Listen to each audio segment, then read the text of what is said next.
Hello বন্ধুরা, একটা নতুন ভিডিও নিয়ে চলে এসেছি। এই ভিডিওটা অ্যাকচুয়ালি আমি করতাম না, কিন্তু মনে হলো খুব দরকারি ভিডিও। কারণ রেলওয়েতে যে রিইনভেস্টমেন্ট আছে সেটা অনেকেই জানে না। যেহেতু আমার ফ্যামিলির ভর্তি হয়েছে একজন, যার জন্যে আমাকে করতে হয়েছে, সেই জন্যেই আমি এই ভিডিওটা বানাচ্ছি। আমি ভিডিওটা দেখিনি, অনেক সার্চ করেছিলাম ইউটিউবে, খুঁজে পাইনি। তো এই ফর্মটা আমি একটু দেখাচ্ছি, ক্যামেরা পার্সনকে দেখাতে বলবো। এটা হচ্ছে ডিভিশনাল রেলওয়ের ফর্ম। যে কোনো ডিভিশনাল হসপিটালে এই ফর্মটা পাওয়া যাবে। এটা 14 পাতার ফর্ম আছে, টোটাল 14 পাতার ফর্ম। এটা পুরোটা ফিল আপ করতে হবে। এমন কিছু অসুবিধে নেই যে ফিল আপ করা যাবে না। আর কোনো অনেক কিছু ডকুমেন্টসও দিতে হয় না এতে। সমস্ত কিছু বলতে গেলে কি ডকুমেন্টস লাগবে, আমার যেমন নারায়ণাতে আমার বাবা ভর্তি ছিলেন, এখন ছুটি হয়ে গেছে। তো তার ডিসচার্জ সামারি, তার সঙ্গে সমস্ত যে টেস্টগুলো হয়েছিল সেগুলো সমস্ত যেগুলো বিলেতে যে টেস্টগুলো হয়েছে সেই টেস্টের ফটোকপি একটা করে সমস্ত। এতে কোনো অ্যাটেস্টেডের কিছু দরকার নেই, প্লেন এইগুলো সমস্ত কিছু রাখলো। এর সঙ্গে আমার বিল কপিটা প্রতিটা পেজেতে একটা করে স্ট্যাম্প উইথ সিগনেচার, প্রতিটা পেজে অরিজিনাল বিল। তার সঙ্গে কি লাগছে, উম্মিদ কার্ডটা আমি দেখাচ্ছি না, এটা উম্মিদ কার্ড। এটা ব্যাংকের পাসবই। আর এটা হচ্ছে লাস্ট পে স্লিপ রেলওয়ের। আমার বাবা ইস্টার্ন রেলওয়েতে চাকরি করতো।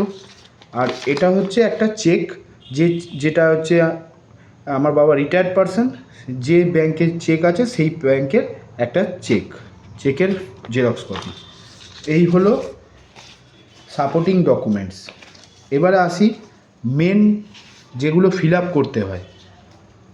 আমাদের হচ্ছে ইস্টার্ন রেলে বিআর সিং ডিভিশনাল হসপিটাল। সেখানে কিছুই নেই, এখানে জাস্ট নামগুলো ফিল আপ করা, অ্যামাউন্টটা লেখা। প্রথম পেজ হয়ে গেল। সেকেন্ড পেজে সেম যে প্রোফার্মা যেগুলো দেওয়া আছে, যে হসপিটালে ভর্তি আছে, যে এতে চাকরি করতো, ট্রেডে চাকরি করতো সেই ট্রেড, যেখানে এমপ্লয়ি ছিল সেই অফিস, এই দেওয়া। তার নিচে আছে হচ্ছে আপনার এই টোটাল অ্যামাউন্ট, তারপরে হচ্ছে আপনার ব্যাংকিং ডিটেলস। তারপরের পেজে হচ্ছে একই প্রোফার্মা, এমপ্লয়িকে সিগনেচার করতে হবে দুটো জায়গায়।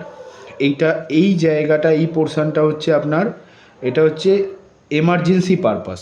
আপনি যে এমার্জেন্সিতে কোনো নন এমপ্লয়েড হসপিটালে ভর্তি করিয়েছেন, এগুলো তো রেলওয়ে হসপিটালে আপনি যেতে পারেননি, তার জন্য নন এমপ্লয়েড হসপিটালে ভর্তি করেছেন। তার যে এমার্জেন্সি সার্টিফিকেট, যে হ্যাঁ সত্যি আপনার এমার্জেন্সি হয়েছিল তাই আমরা সামনাসামনি ভর্তি করিয়েছি, তো এইটা ওনারাই হসপিটালেই ফিল আপ করে দেবে উইথ সিগনেচার স্ট্যাম্প, অবশ্যই দিতে হবে। এটা হয়ে গেল। তারপরের পেজে হচ্ছে আপনার ডক্টর যেটা করেছিল সেইটা, চিকিৎসাটা ফার্স্ট এমার্জেন্সিতে সেইটা। এরকম করেই প্রতিটা পেজ আছে। এমন কিছু ব্যাপার নেই, এগুলো যে সবাই ফিল আপ করতে পারে, ভয়েরও কোনো ব্যাপার নেই, এতে রিইনভেস্টমেন্ট হয়ে যায়। লাস্ট পেজটা হচ্ছে ওনাদের নারায়ণা, আমার যে হসপিটালে, যে প্রাইভেট হসপিটালে ভর্তি হবে সেই প্রাইভেট হসপিটালে ফিল আপ করবে form B, part beta fill up করে এর সঙ্গে অ্যাটাচ করে এটা দিয়ে দিতে হবে। তো এই ভিডিওটা ছিল না ইউটিউবে, মনে হলো এই ভিডিওটা করা খুব দরকার। অনেক এমপ্লয়িই জানে না যে এটা রিইনভেস্ট হয় প্রাইভেট হসপিটালে।